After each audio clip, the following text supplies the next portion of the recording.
Hi everyone. Today I'm gonna try to explain in slow English for people who are learning English why we use do insertion in English. So why we add do when we want to make questions or when we want to put a sentence in the negative. So first, when do we use do insertion? The two main reasons why we use do insertion is when we want to ask a question and when we want to make a sentence negative. Also, we use do insertion to put emphasis in imperative sentences, or to ask tag questions, or to answer a question by yes or no. The two main reasons are to make a sentence negative or to make a sentence interrogative or a question.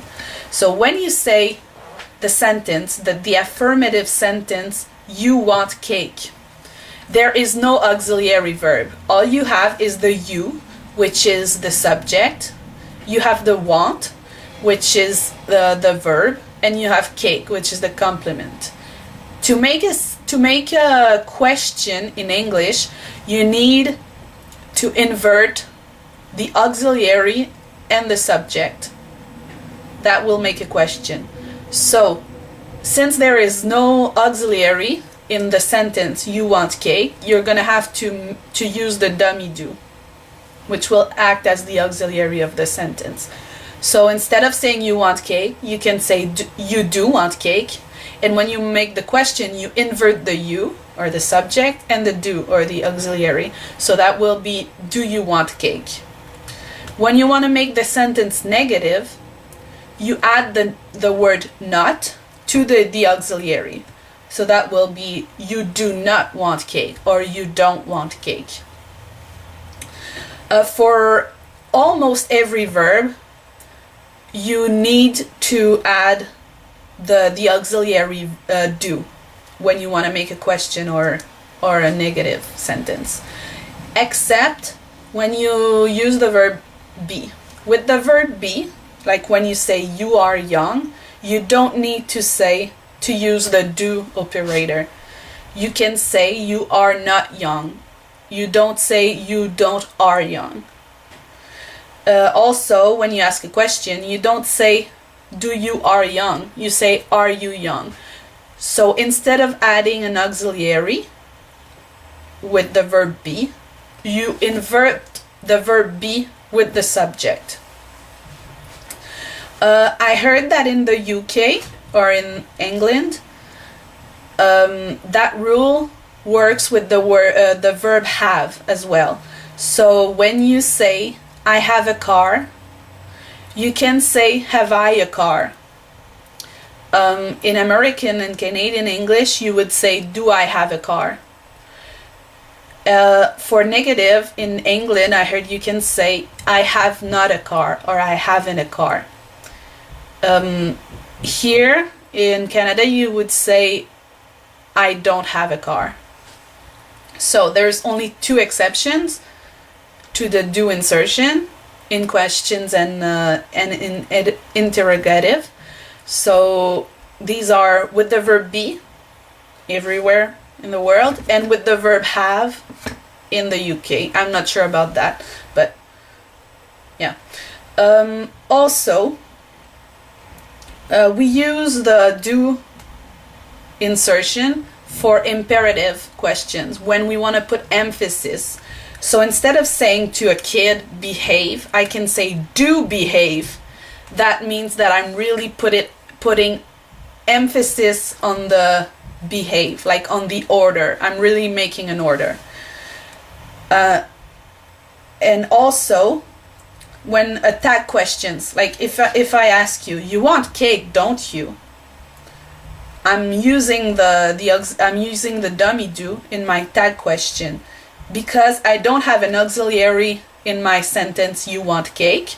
So I'm adding an auxiliary, and I'm adding not, because the tag question usually has to be the opposite. Like if the sentence is positive, the tag question is negative. So that's like, I'm surprised that you don't want cake. You want cake, don't you? Also, or you can say, you like cake, don't you? What's special too about the do is that it takes the tense inflection and the person inflection. So when you say he has a car, because in the third person singular you have to say he has and not he have.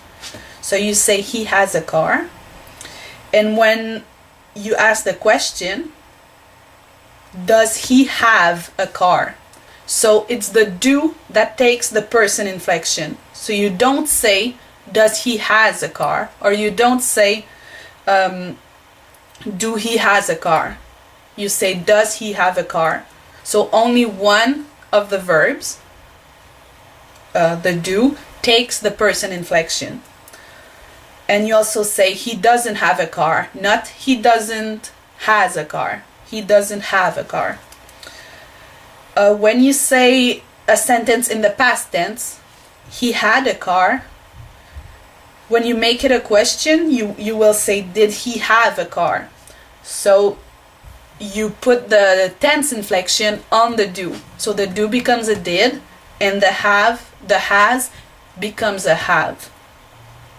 So you say, did he have a car? And when you want to make the sentence negative, he had a car becomes he didn't have a car.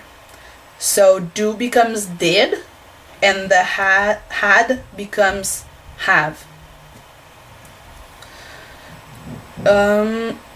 Also, modal verbs. Modal verbs are verbs that are acting. They're actually auxiliary verbs.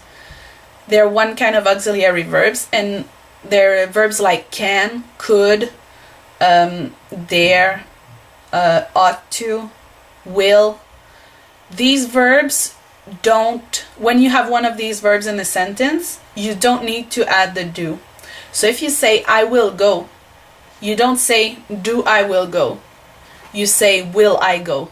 So they act, the modal verbs act as auxiliaries, and they invert with the subject to make questions, to make negative sentences, to make imperative.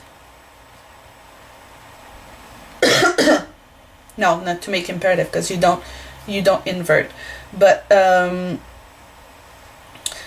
make tag questions. Oh, also, one thing I didn't talk about is answer. So if I ask you, do you want if I ask you, do you want cake? Or do you like cake? You're gonna say, yes, I do. So when you answer a short answer like yes or no, you can use the dummy operator or the modal verb or the auxiliary to say to answer, just to make your sentence more complete than just saying yes. So if I ask you, are you young? You're not gonna answer, yes, I do, because the verb be doesn't take the do operator. So if I ask you, are you young? You're gonna answer, yes, I am. And in the UK, if I ask you, have you a car? You're gonna say, yes, I have, because the have in the UK doesn't take do insertion. So I hope that's clear, and if you want more clarifications, just post questions and I'll answer them. And that's it.